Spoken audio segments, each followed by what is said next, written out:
같이 읽겠습니다.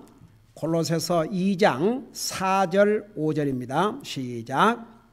내가 이것을 말함은 아무도 유혹하는 말로 너희를 속이지 못하게 하려 함이니 내가 육시로는 떠나 있으나 영으로는 너희와 함께 있어 너희가 질서 있게 행하는 것과 그리스도를 믿는 너희의 믿음이 굳건한 것을 기쁘게 바라보느니라. 아멘. 앉으시기 바랍니다.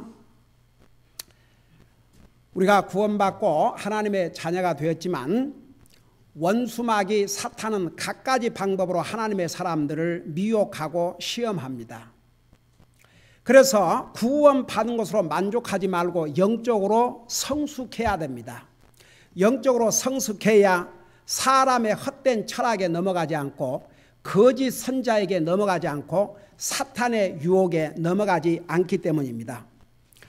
그래서 2장은 사도 바울이 라오디게아 교회 성도들이 영적으로 성숙함에 이르기 위해서 싸우고 수고를 했다고 했습니다. 근데 영적으로 성숙하기 위해서는 한마디로 얘기하면 예수님의 신비를 알아야 한다고 하는 것 자세히 설명했죠. 예수님을 깊이 알아가야 됩니다. 예수님을 알면 알수록 모든 면에서 우리는 믿음이 성장하게 되고 성숙한 그리스도인의 모습을 갖게 됩니다. 근데 3절에 보면은 왜 우리가 예수님을 깊이 알아야 되느냐? 예수님 안에는 지혜와 지식의 모든 보화가 감춰 있다고 그랬습니다. 여러분 그것을 기억하고 있을지 좀 궁금하지만 한번 물어보겠습니다. 여기서 지식은 뭐라고 그랬습니까? 에이멘. 여러분 그리스도 안에는 지식과 지혜와 지식의 모든 보화가 감추어져 있다고 그랬습니다. 여러분 감추어져 있는 것은 어떻게 해야 됩니까? 찾아야 됩니다. 근데 그리스도 안에 이 지혜와 지식이 감춰 있다고 그러는데 다른 말로 표현하면 어디에 감춰 있습니까? 그리스도 안에 있는 지혜와 지식이 어디에 감춰져 있습니까? 이 하나님의 말씀 안에. 그래서 지식은 하나님의 진리를 아는 것이 지식입니다. 그래서 지식 중에 지식은 바로 하나님의 진리를 아는 것입니다. 세상에 박사학위를 가지고 있다 해도 이 하나님의 진리를 모르면 무식한 자입니다. 여러분 그래서 사도 바울이 뭘 하십니까? 그는 많이 배운 사람이었습니다. 세상적으로 여러분 오죽하면 로마의 총독이 뭐라 하십니까? 가버나가 너의 많은 학문이 너를 미치게 만들었다고 그랬습니다. 그럼에도 불구하고 우리 예수님께 우리 사도 바울이 예수님에 대해서 개인적으로 안 다음에는 뭐라 하십니까? 예수님을 아는 지식이 가장 고상하기 때문에 지금까지 자기가 알고 있는 모든 지식을 배설물 같이 여긴다고 그랬습니다. 여러분 진리를 아는 것이 진짜 지식입니다. 예수님을 아는 것이 진짜 지식입니다. 그 다음에 지혜는 뭐라고 그랬어요? 에이멘. 오늘은 다 어쩐 일이에요 이렇게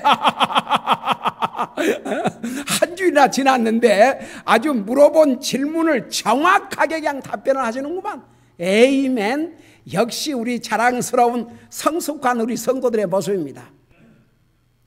여러분 지혜와 지식은 또 달라요. 지식은 하나님의 진리를 깨닫는 것이지만 깨닫고 우리의 삶에 적용하지 아니하면 지혜로운 그리스도의 삶을 살 수가 없습니다. 그래서 지혜는 뭐냐? 깨닫는 진리를 우리의 삶에 적용하는 것입니다. 제가 한 쉬운 예를 들어드릴까요? 여러분 우리 교회 금년에 교회적인 제목이 목표가 뭡니까? 두 가지가 있는데 하나는 뭐라고 그랬어요? 범사에 감사하는 거. 여러분 그것이 하나님의 뜻을 행하는 것이라는 것을 여러분 깨달았어요? 못 깨달았어요? 그게 지식입니다. 우리가 범사에 감사하고 산다면 바로 하나님의 뜻을 행하는 삶입니다. 이게 지식입니다. 여러분은 진리를 깨달은 자가 되십니다. 근데 그것으로 끝나면 안 됩니다. 그 진리를 깨달았기 때문에 진짜 범사에 감사해야 됩니다. 그러면 여러분은 지혜로운 그리스도의 삶을 살게 됩니다. 우리가 아무리 깨달았다 할지라도 우리의 삶에 적용하지 아니하면 지혜가 없는 그리스도의 모습으로 살게 됩니다. 그래서 우리가 하나님의 진리를 첫째는 깨달아야 됩니다. 깨달은 진리를 우리의 삶에 적용해야 됩니다. 그게 바로 지혜로운 삶입니다. 그 다음에 두 번째 우리 교회 목표가 뭐죠? 금년에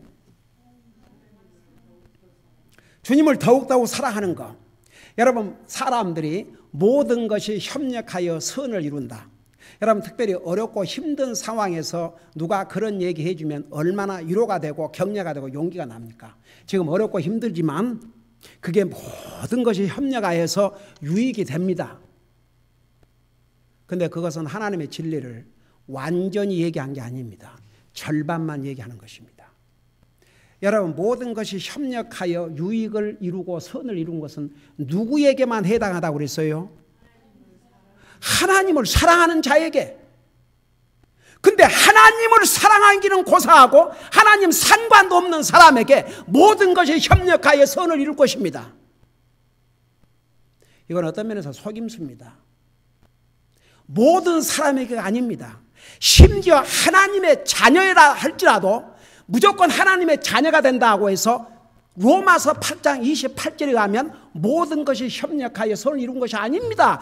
하나님을 사랑하는 자, 그 뜻대로 부르심을 입은 자들에게, 그 목적대로 부르심을 입은 자들에게, 하나님을 사랑하는 자들만이 하나님의 뜻을 생각하고 하나님의 목표를 생각하고 하나님의 뜻을 행하게 됩니다.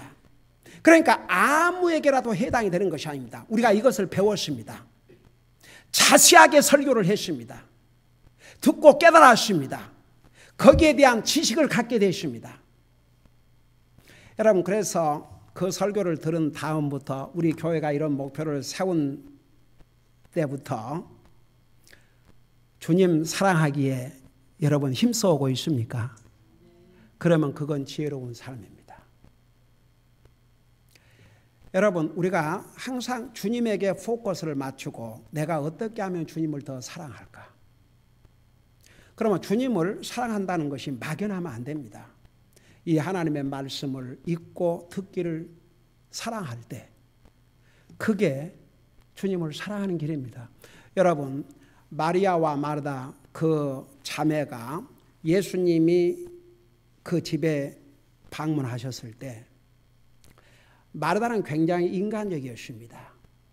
예수님을 대접하고 싶어가지고 부지런히 부엌을 왔다 갔다 하면서 예수님 육신 음식 잡수실 것을 열심히 준비하고 있었습니다. 그런데 마리아는 예수님께서 하신 말씀을 듣고 싶어가지고 그 발 앞에 앉아서 예수님 입에서 나오는 말씀 한마디도 놓치지 않기 위해서 귀를 기울이고 듣고 있었습니다. 마르다가 보다 못해가지고 못 참고 예수님에게 뭐라 했습니까? 쉽게 말하면 예수님, 제가 지금 예수님에게 음식 대접하기 위해서 이렇게 부엌에서 왔다 갔다 하고 정신이 없이 일하고 있는데 어떻게 마리아들을 좀 나를 좀 도우라고 그러지 그대로 놔두십니까? 예수님이 뭐라고 하셨습니까? 마리아가 더 좋은 것을 택했으니까 마리아 그것을 버리고 좋은 걸 버리고 가서 돕도록 쉽게 말하면 하지 않겠다 이겁니다. 여기서 우리는 예수님의 마음을 볼 수가 있습니다. 저는 목회를 하면서요 실감을 참 많이 했습니다. 제가 어디를 방문한다든지 그러면 제가 거기 가서 밥 먹으러 가는 게 아닙니다. 우선적인 목표는 그 방문할 이유가 그들에게 하나님의 말씀으로 권면하든 무슨 어려운 문제가 있다든지 시험이 있다든지 그러면 그런 문제를 해결하고 돕기 위해서 말씀으로 권면하고 세우기 위해서 방문을 합니다. 근데 그것도 이제 대접할 순서가 되면 해야죠. 근데 요즘은 첫째는 제가 많이 방문하지 않으니까 여러분 집 다 바쁘고 사니까. 옛날에 초창기는 수없이 방문했어요. 얘기 한마디 하려고 그러면 목사님 주시 좀 갖다 드릴까요? 또 한마디 하면 물 좀 갖다 드릴까요? 한마디 하려고 그러면 커피 좀 갖다 드릴까요? 정신이 하나도 없어요. 이런 게 올라와요. 좀 앉으세요. 이따가 얘기 좀 끝나면. 근데 또 어떤 사람들은 가면 이제 얘기하면 다 듣고 얘기가 다 끝나면 마실 것을 내온다든지 커피를 내온다든지 식사를 이제 식사 때가 됐으면 식사를 대접하겠다든지. 사람이 목사인 나도 우선 그곳에 간 목적 그게 있는데 결국은 하나님의 말씀으로 권면하고 세우기 위해서 가는데 그 말씀을 듣는 그 자세가 더 아름다운 거예요. 나를 육신적으로 대접하려고 하는 그것보다도. 그래서 이제 대접도 다 얘기 끝나고 난 다음에야 괜찮지요. 또 여러분 그러다가 내가 또 굶고 딸딸 굶고 갔는데 얘기 다 끝났는데도 자 그러면 안 되지만 여러분 그래서 우리가 보세요. 우리가 진리를 깨닫는 게 지식이지만 깨닫은 진리를 우리의 삶에 적용해야 지혜로운 삶을 삽니다. 그러니까 우리가 하나님을 사랑하는 자에게 모든 것이 협력하여 선을 이룬다는데 우리가 하나님을 사랑하는 구체적으로 알아야 됩니다. 보세요. 우리가 하나님의 말씀을 사랑하는 거, 그 하나님을 사랑하는 일입니다. 매일 하나님의 말씀을 읽고 매일 기도하고 하나님과 대화를 나누고 이게 하나님을 사랑하는 일입니다. 하나님의 말씀을 정말 귀담아 하나님 오늘도 주의 종을 통해서 제게 무슨 메시지를 주시려고 합니까?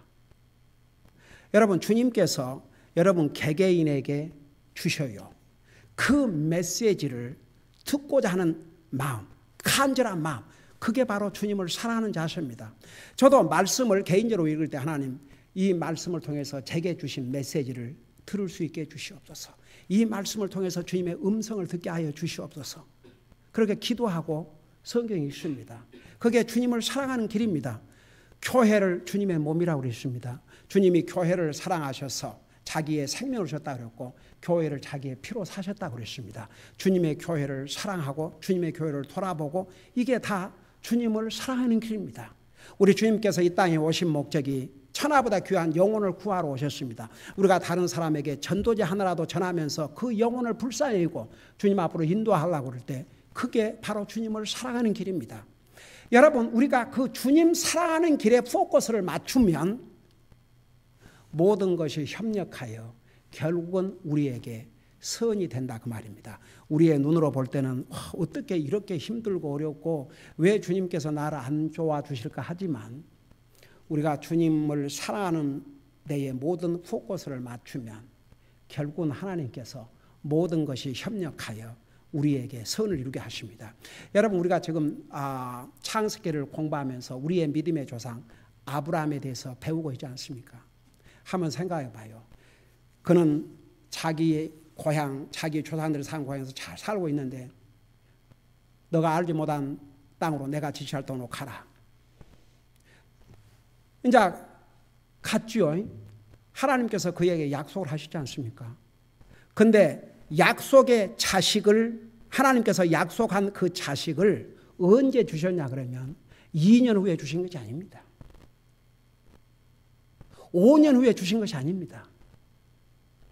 생각해 봐요. 쿼터 센츄리 25년 만에. 여러분 우리가 시편에서 지금 공부하고 있는 다윗은 그가 목동 생활하는 중에 하나님의 기름 부음을 받았지 않습니까? 사무엘을 통해서.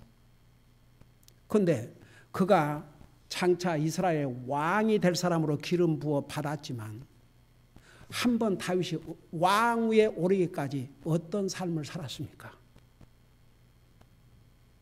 그는 목숨을 걸고 도망자의 삶을 살았습니다. 왜 주님께서 그를 좀 빨리 안 도와주실까? 우리 시편에서 배우고 있지 않습니까? 하나님의 때가 되니까 하나님께서 그를 기적적인 방법으로 도와주시지 않습니까? 그러니까 보세요. 우리가 항상 하나님을 사랑하는 자에게 모든 것이 협력하여 선을 이룬다는 것을 깨달은 건 이제 진리, 이제 지식입니다. 근데 그것을 깨달은 다음에 우리의 삶에 적용을 해야 그게 바로 지혜로운 그리스도의 삶이 됩니다. 여러분, 우리 교회가 이런 목표를 세운 다음에 여러분 한 번이라도 그런 기도를 해보셨습니까? 하나님, 정말 이 목표대로 항상 주님을 사랑하되 더욱 사랑하게 해주시고 정말 범사에 감사할 수 있도록 저를 도와주세요. 여러분 매일 그런 기도합니까? 저는 매일 기도합니다. 저와 제 가족 우리 성도들이 매일 정말 범사에 감사하는 삶, 정말 항상 하나님을 사랑하므로 모든 것이 협력하여 선을 이룸을 체험하고 사는 나와 우리 성도를 되게 해주시옵소서. 항상 기도합니다. 그러니까 보세요. 진리를 깨닫는 것만큼 고상한 지식이 없습니다. 근데 아무리 깨달은 진리라도 우리의 삶에 적용하지 아니하면 우리는 지혜로운 그리스도인의 삶을 살 수 없습니다. 그래서 여기에 그분 안에는 지혜와 지식의 모든 보화가 감춰 있기 때문에 그리스도의 신비를 알라고 그랬죠. 그 다음에 4절에 뭐라 하십니까? 내가 이것을 말하면 아무도 유혹하는 말로 너희를 속이지 못하게 하려 함이니. 여러분, 영적으로 성숙이 되어야 우선 사람의 속임수에 넘어가지 않습니다. 영적으로 성숙하지 못하면 하나님의 말씀을 분명히 알지 못하고 영적으로 성숙하지 못하면 여러분 사탄이 그런 자들을 또 시험합니다. 그 시험에 쉽게 넘어갑니다. 여러분 이 우리 조상 이브가 사탄이 왜 아담에게 먼저 가지 않고 이브에게 온주하십니까? 아담에게 먼저 갔더라면 아마도 사탄이 성공 못했을 겁니다. 이브에게 간 이유는 이브는 하나님 말씀에 대한 아직 확신이 없었습니다. 하나님께서 아담에게 저 선악을 알게 하는 나무의 실과를 먹는 날은 반드시 죽으라고 했습니다. 아담이 그 이야기를 이제 와이프에게 해 주었지요. 기다마 안 들었는지 건성으로 들었든지 사탄이 와서 하나님께서 동산의 모든 실과 나무를 먹지 말라 하더냐 그러니까 그건 아닌데 저 동산에 있는 선악 알게 하는 나무의 실과를 먹으면 죽을지도 모른다. 죽을까 하노라 했다. 그러니까 사탄이 확실하게 알지 못하는 이 이브를 아주 정면으로 유혹했지 않습니까? 아니야, 절대 안 죽어. 도리어 그거 먹으면 도리어 너도 하나님과 같이 된다고 유혹을 했습니다. 그 유혹에 넘어가고 말았습니다. 여러분 많은 사람들이 예수님 믿는다 하지만 예수님에 대해서 예수님 안에 감춰져 있는 진리 그것도 깨닫지 못하고 또 서로 깨닫는 말씀이라 할지라도 자기 삶에 적용을 하지 않으니까 쉽게 잊어버리지요. 여러분 이 사람들은 잘 잊어버립니다. 잊어버려서는 안 될 것은 잘 잊어버리고 잊어버려야 될 것은 오래오래 기억해요. 이게 참 죄의 속성을 가진 사람들의 모습이 그렇습니다. 원수 잘 잊지 않습니다. 나에게 해를 끼친 사람 잘 잊지 않습니다. 그런데 우리에게 은혜를 베풀어 준 사람은 쉽게 잊어버립니다. 그게 죄의 속성을 가진 사람들의 모습입니다. 저는 목회 30여 년도 하면서 수없이 체험했습니다. 어렵고 힘들 때는 다 목사 찾습니다. 밤이고 낮이고. 목사는 주님을 사랑하는 마음으로 정말 주님을 섬기는 자세로 도와줍니다. 그러나 수틀어져 봐요. 은혜? 그건 언제 옛날 소설 얘기냐 하고 다 잊어버립니다. 여러분, 사람은 하나님의 은혜는 쉽게 잊어버리고 나에게 누가 은혜를 베풀어 준 것은 쉽게 잊어버리는데 자기를 해치는 사람은 오래오래 기억합니다. 원수는 잊지 못하고 자기에게 은혜를 베푼 사람은 쉽게 잊어버립니다. 우리 구원받은 하나님의 자녀들은 그 반대의 삶을 살아야 됩니다. 우리를 해치고 우리에게 원수하는 사람은 쉽게 잊어버리고 도리어 하나님의 은혜 결코 잊으면 안 됩니다. 사람도 나에게 누가 도움을 줬거나 은혜를 베풀어 줬다면 그거 잊으면 안 됩니다. 사람들은 죄의 속성을 가지고 있기 때문에 잊어버려야 될 것은 안 잊어버리고 반대로 잊어야 될 것은 그걸 오래오래 간직하고 있습니다. 여러분, 우리가 아무리 진리를 깨달아 알았다 할지라도 우리가 많은 성경의 지식을 갖고 있다 할지라도 우리의 삶에 적용하지 아니하면요 금방 잊어버립니다. 근데 우리가 들은 하나님의 말씀을 정말 듣고 깨달을 때마다 하나님 앞에 기도하면서 이 말씀대로 나도 순종하고 살 수 있도록 단 하루라도 한 주일이라도 한 달이라도 그렇게 살게 해 주시옵소서. 그렇게 기도하고 프랙티스를 하면요 오랫동안 안 잊어버립니다. 오랫동안 기억하고 있습니다. 자, 그래서 보세요. 여기에 왜 골로새 교회 성도들 그리고 오늘을 사는 우리 그리스도인들이 왜 영적으로 성숙해야 되고 그리스도 안에 감춰져 있는 지혜와 지식의 보화를 우리가 깨달아 알아야 되느냐, 그리고 우리의 삶에 적용해야 되느냐. 그렇지 아니하면 유혹이 올 때 쉽게 넘어갑니다. 여러분, 그 다음에 이제 6절을 보세요. 한 절만 더 하고 마치십시다. 5절. 내가 육신으로 떠나 있으나 영으로는 너희와 함께 있어. 사도 바울은 지금 이때 어디에 있습니까? 로마 감옥에 있습니다. 그러니까 육신으로는 볼 수가 없지요. 근데 영으로는 너희와 함께 있다. 그 말이 무슨 뜻입니까? 한마디로 말하면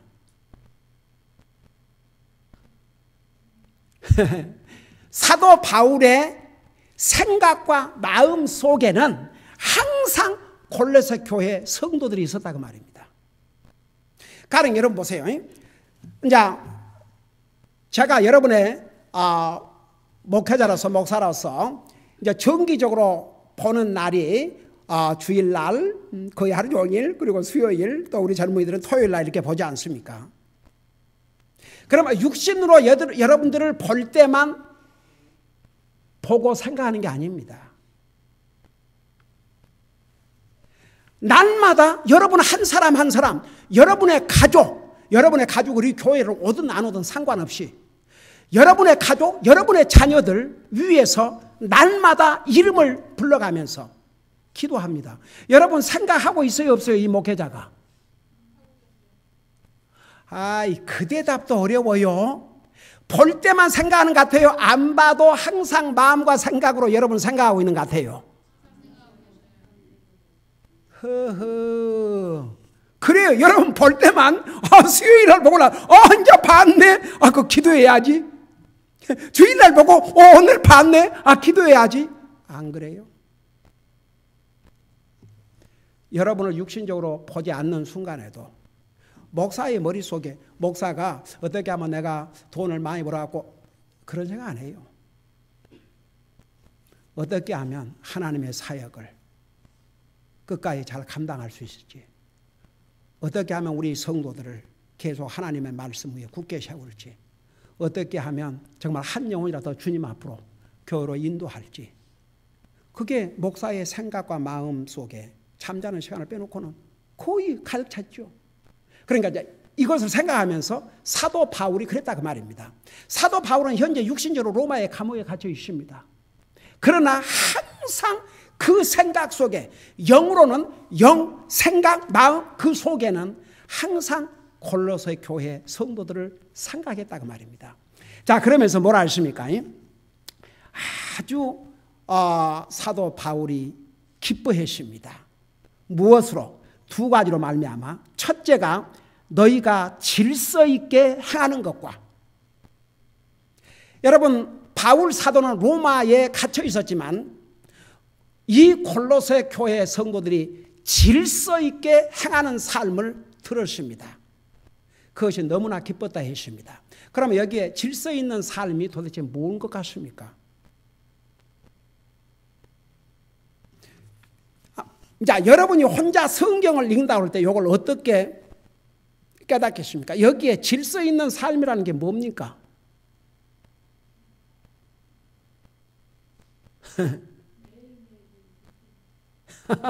그러니까 이제 이런 걸 알아야 우리가 삶에 적용을 하죠. 질서 있는 삶. 한마디로 말하면 자기를 훈련하는 삶. 가령 예를 들어서 더 쉽게 설명할게요. 그래도 뭐 우리가 어디 직장 출근을 하든 안 하든 뭐 일을 안 하니까 아무 때라도 일어나고 싶은 때 일어나고 이러면 이제 무질서한 삶이 될 수 있습니다. 그러니까 예를 들어서 여기에 질서 있는 삶은 한마디로 말해서 자기를 잘 훈련하는 삶. 가령 보세요. 구원받은 하나님의 자녀들, 이게 안 믿는 사람들이야 상관할 수, 여기는 얘기할 대상이 안 되죠. 안 믿는 사람들이 일어나서 하나님 앞에 기도하고 말씀 읽고 정말 어떻게 하면 오늘도 하나님을 기쁘게 드리고 그런 생각을 하겠습니까? 그러니까 보세요. 우리가 질서 있는 삶, 자기를 훈련을 하고 사는 삶이 바로 그리스도의 삶입니다. 그러니까 보세요. 아침에 일어나서 하나님 앞에 기도하고 말씀 읽고 교회 모든 모임에 늦지 않고 빠지지 않고 참여하고, 이게 자기를 디스플린하지 않고는 할 수가 없습니다. 하나님 앞에 소득의 11조와 헌금을 드리고 그거 자기를 디스플린 훈련하지 않고 할 수 없습니다. 다른 사람하면 전도제 하나라도 전하는 거, 이거 자기를 훈련하지 않고는 할 수가 없습니다. 여러분, 하나님은 아주 계획적인 하나님이십니다. 하나님께서는 사람인 우리에게도 미리 모든 것을 다 알려주시고 행하십니다. 하나님은 계획적인 하나님이시오, 질서의 하나님이십니다. 하나님은 혼돈의 하나님이 아니시라고 고린도전서 14장에서도 말씀하고 있습니다. 하나님은 질서의 하나님이십니다. 여러분, 구원받은 하나님의 자녀들은 우리를 잘 훈련하고 살아야 됩니다. 여러분, 제가 당뇨 환자이지 않습니까? 제가 당뇨 환자가 된 건 제 책임이 아주 커요. 전에는 제가 당뇨 환자가 되기 전에는 다른 건 그런 대로 잘 훈련하고 살았는데 이 먹는 거 훈련을 못했어요. 지금도요, 미국 사람들이요, 그 당뇨 환자로서 그 음식 조심하고 그 다음에 운동하고 다 그런 거 해주지만 이거 그냥 좋아하는 사람은 계속 이거 좋아하는 사람 계속, 그리고 무절제하니까 나중에는 다리를 잘라야 되고 장님되고 그래요. 저는 한 가지, 하나님께서 이제 당뇨 환자가 된 다음에 정말 먹는 것을 제가 이만큼 컨트롤하고 산다는 것은 정말 하나님의 은혜와 자비요. 제가 순간 나를 훈련하지 않으면 저는 먹는 것에 참 유혹이 많아요. 와, 쌀밥 보면 그냥 한 그릇 먹어보고 싶고, 집에 집사람이 가끔 쿠키를 구워 놓으면 왜 그렇게 먹고 싶은지. 그래서 제가 지난번에 우리 이봉래 모친이 그랬나? 병 중에서도 당뇨 환자가 제일 불쌍하다고. 나 그 100% 동감이에요, 그냥. 먹는 걸 마음대로 못 먹으니까. 근데 그렇게 먹는 것을 훈련하고 절제하기 때문에 이 정도 건강을 하나님께서 유지할 수 있도록 은혜와 자비를 베풀어 주시는 거예요. 여러분, 우리 육신의 삶도 그러는데 하물며. 그래서 여러분, 당뇨 환자는 진짜 먹는 거 조심하고 운동을 해야 됩니다. 그래서 저는 그거 두 가지 잘하고 있어요. 하나님께서 은혜를 베풀어 주셔서 참 꼭 운동만 한다고 음식만 절제한다고 되겠습니까? 첫째는 하나님의 은혜와 자비죠. 그러나 우리가 해야 될 것은 해야 한다고 말입니다. 우리 육신도 이러하거든. 하물며 우리의 영적인 삶이 제대로 훈련하지 아니하면 우리가 영적인 삶에서 정말 지혜로운 삶, 이런 질서 있는 삶을 살 수 있을 것 같습니까? 그래서 자기를 훈련해야 됩니다. 그게 질서 있는 삶입니다. 여러분, 믿는 사람은요, 하기 싫어도 해야 될 것은 해야 되고, 하고 싶어도 해서는 안 될 것은 안 해야 되고, 그것을 하고 살아야 됩니다. 그게 자기를 훈련하는 삶, 그게 바로 질서 있게 행하는 삶입니다. 여러분, 골로새 교회 성도들은 그 정도 성숙함에 이르렀습니다. 그래서 5절 마지막 부분에 보면 그것을 기쁘게 바라보느니라고 그랬습니다. 사도 바울의 마음을 기쁘게 해 주었고, 동시에 하나님을 기쁘게 드리는 삶이 질서 있는 삶을 사는 것입니다. 기도하십시다. 우리 아버지 하나님, 우리가 구원받고 하나님의 자녀가 됐지만 왜 우리가 영적으로 성숙해야 되는 것을 자세하게 배웠습니다. 계속 예수 그리스도를 깊이 알므로 우리가 영적으로 성숙해서 어떤 유혹에도 어떤 시험에도 넘어가지 말게 하여 주시옵시고, 하나님의 말씀 위에 우리의 믿음이 굳게 서 있을 수 있도록 도와주시옵소서. 감사합니다. 사랑합니다. 예수님의 이름으로 감사 기도하옵나이다. 아멘.